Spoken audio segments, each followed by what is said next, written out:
introduce yourself, then you're going to answer the question, what do you think are the most important solutions at the city or federal level to address sea level rise and flooding?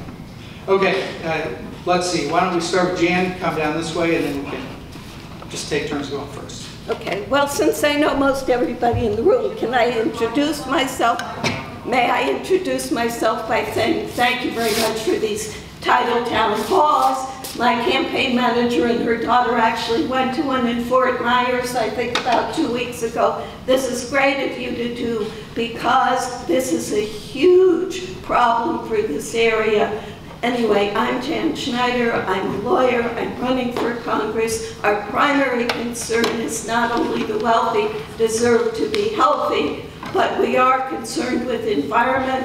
I worked for the United Nations Environment Program for 8 years of my life. My main field was law of the sea, but my secondary field was what we then called global warming. We now call it climate change. It was real then, it's real now, and we have to do something about it. Thank you very much. Thank you, Jan. Schneider, David Shapiro. Yes, let me introduce myself. My name is David Shapiro. I'm running for Congress, Florida District 16. Some of you I've met, a lot of you probably I've met over the last few months. You know, I believe there's a lot the federal government can do. You know, first by acknowledging that there is in fact a problem with climate change, number one, and put the resources behind the federal government. I believe that FEMA should be included in terms of flooding. I think there are many things we can do in terms of infrastructure to somewhat mitigate or even stop some of the issues associated with flooding, for example. We know what's caused, we know how it's being caused, we need to do something about it. I will do everything and anything. I will find the scientists. I believe in science. When they tell me that this is what we need to do, you can bet I will advocate on their behalf. Thank you. Okay, so thank you very much for the introduction. I'm going to ask a series of questions supplied by the hosts, and the first several questions go to each of you. Okay, so here's the first one. According to flood IQ data, sea level rise plus a hurricane category 3 would cause flooding related damage in up to 1,703,466 homes in Florida. What can we do right now to protect these areas? And again, we'll go back and forth. So let's start with David Shapiro and then Jan Schneider. Just take turns going first. What can we do right now to protect those homes? Well, that's going to be problematic. I mean, you know, I've seen this already in my line of work with insurance. I knew a long time ago there was a problem with climate change and rising sea level when the insurance company stopped insuring homes because of the flooding. They believed it. What we can do right now is probably address some of the infrastructure issues. For example, our drainage system, we're going to have to figure out, knowing we're going to have more severe storms, at least in the near future, to figure out exactly what we can do to try to mitigate some of the damages. We can't tear down the homes. Certainly we're doing our best in terms of new structures, but for now, I think that what we're going to have to do is figure out how we can get better drainage system and work on the infrastructure. Jan? Okay, I'll one-up you, Keith. According to the 427 group, which is an advisory firm specializing in effects of climate change, Sarasota is the #2 city in the whole country at risk for effects of climate change, primarily flooding. Now what we can do, first, let's get back into the Paris Convention. That was ridiculous to get out of. Second, let's keep out and get out of trade conventions which exacerbate rather than doing anything about climate change, like the Trans-Pacific Partnership. Third, we have to have either cap and trade or carbon emissions taxes, or else we're just going to keep going the way we're going. Fourth, move to clean, renewable energy sources. And to do that, we have to do things like upgrading our energy grids to handle intermittent sources across the country. Thank you. Okay, let's move on from there. The second question, actually sort of a follow-up, given where Jan finished. Jan, under what conditions do you feel it's appropriate to use tax dollars to fund sea level rise resilience activities? And what efforts, if any, would you champion in Congress to fund sea level rise and flooding resilience efforts?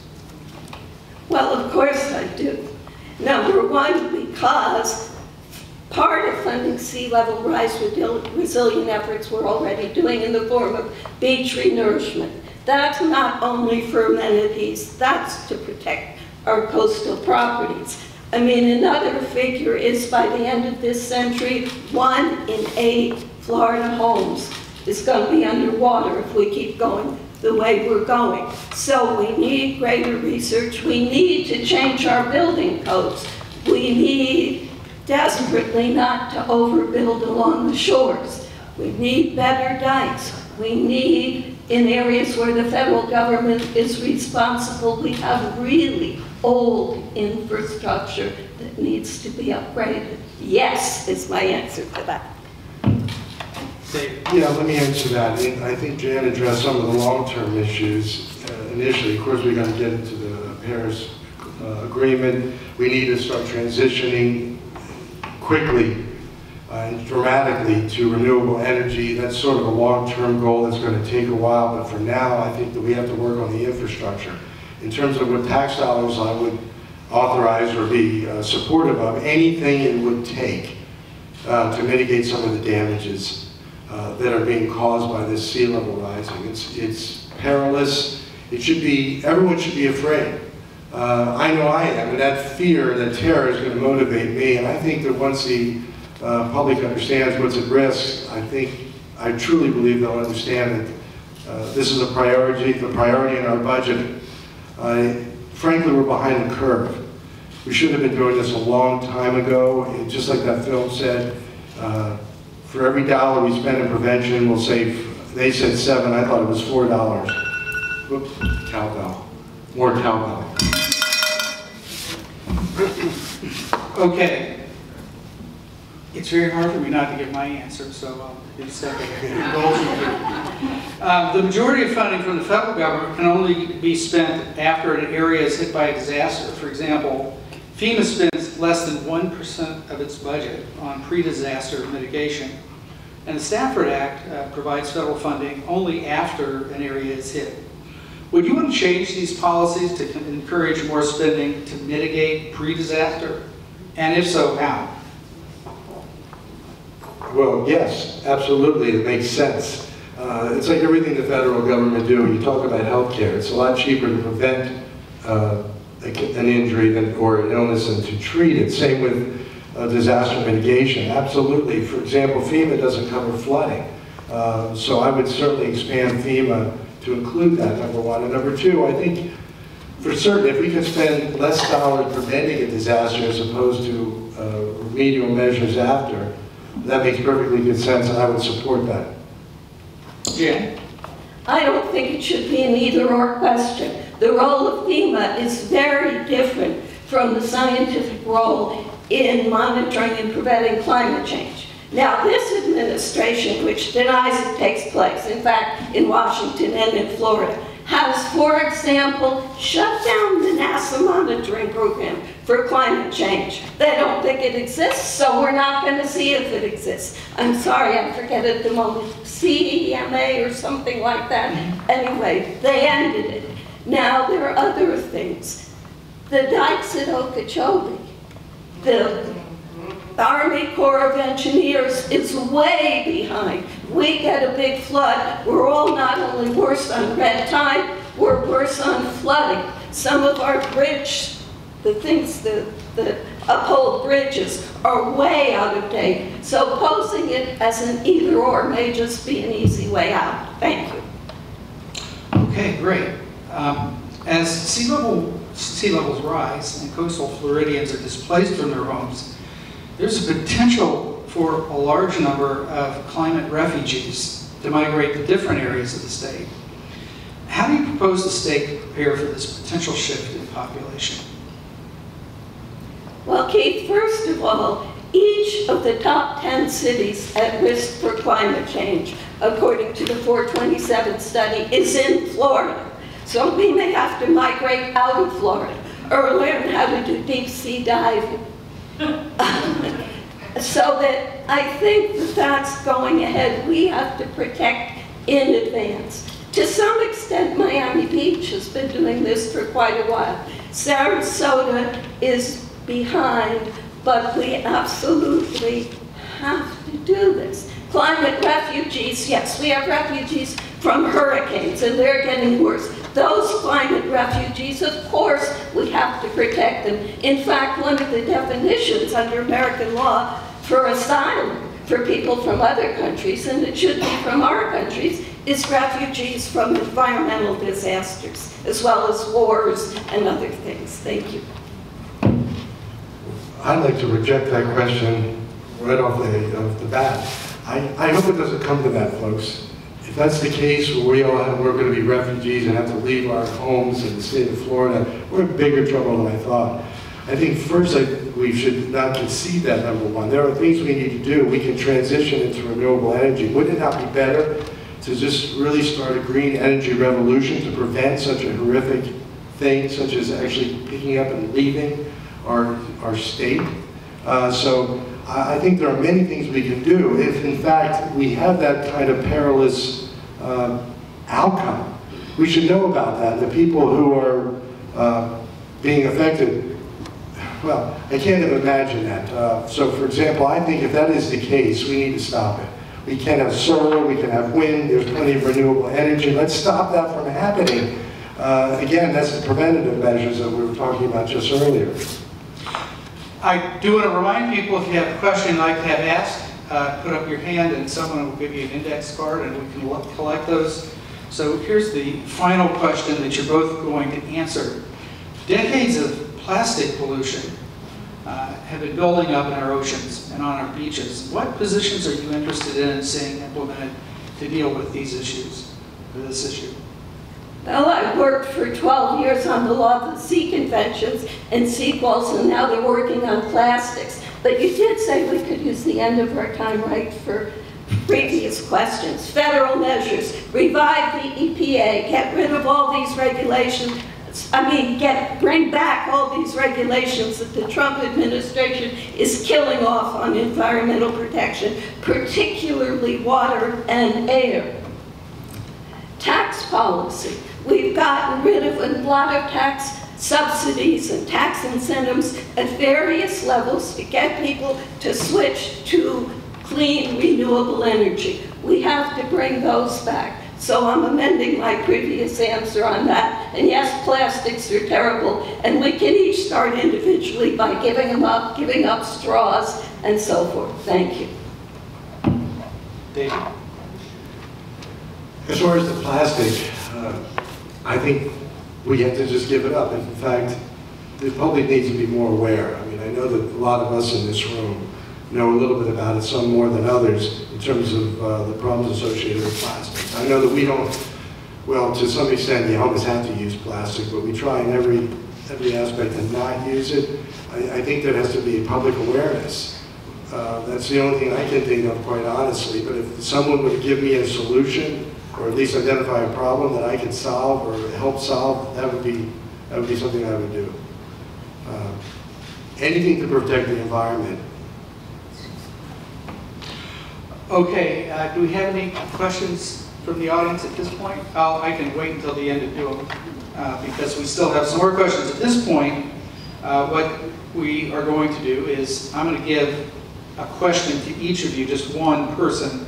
We'll just take turns as we have on my list. David Swiglass, we'll start with you, Jan. Okay. So the National Flood Insurance Program currently blocks the ability for an organized retreat, as it requires people to rebuild in the same location. How can the National Flood Insurance Program be addressed to ensure sea level rise is accounted for? Well, like we do when we build new structures here.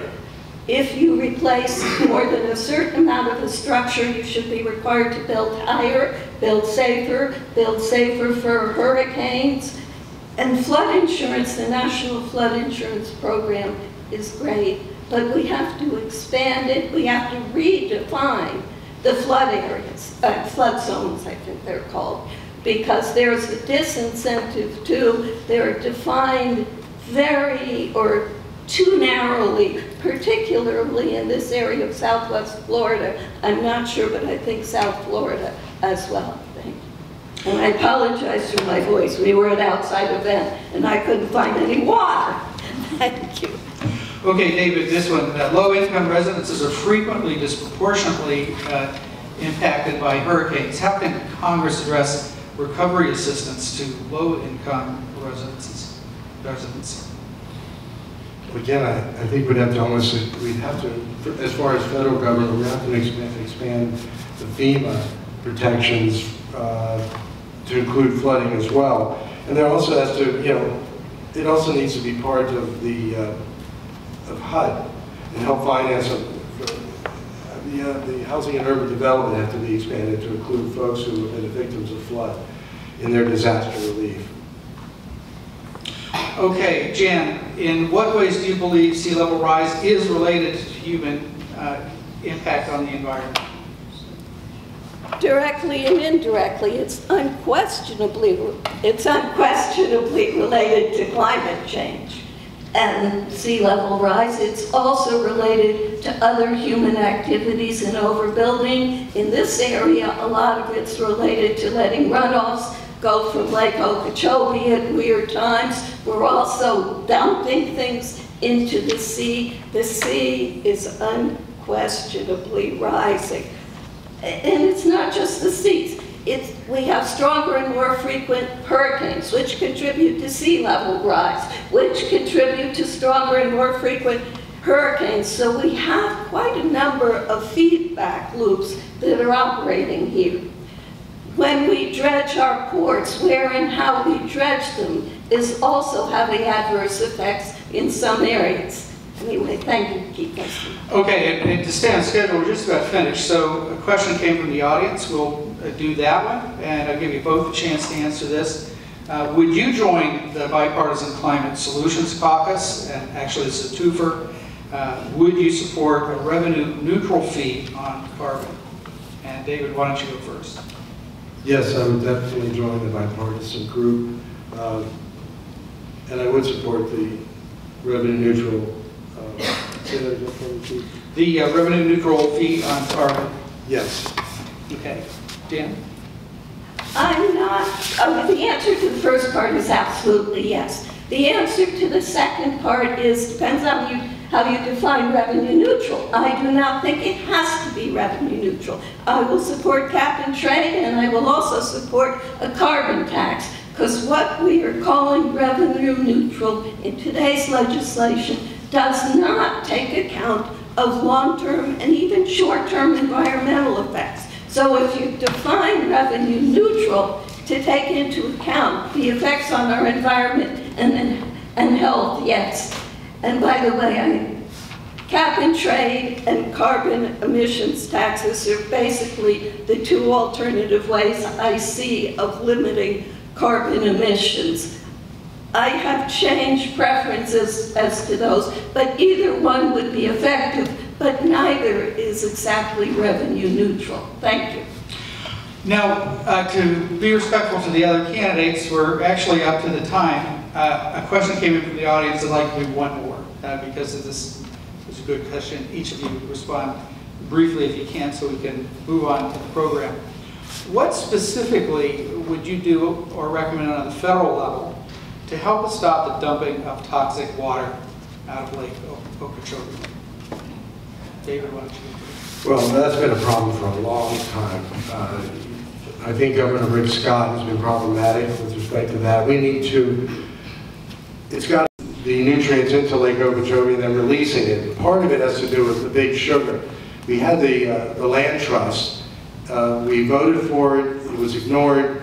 Then the sugar comes in and they renege on this deal. It's been a problem ever since. They're just simply dumping this nutrients and they have to release them into the Everglades, and then it goes into the Gulf, and it's creating a problem that we're experiencing right now.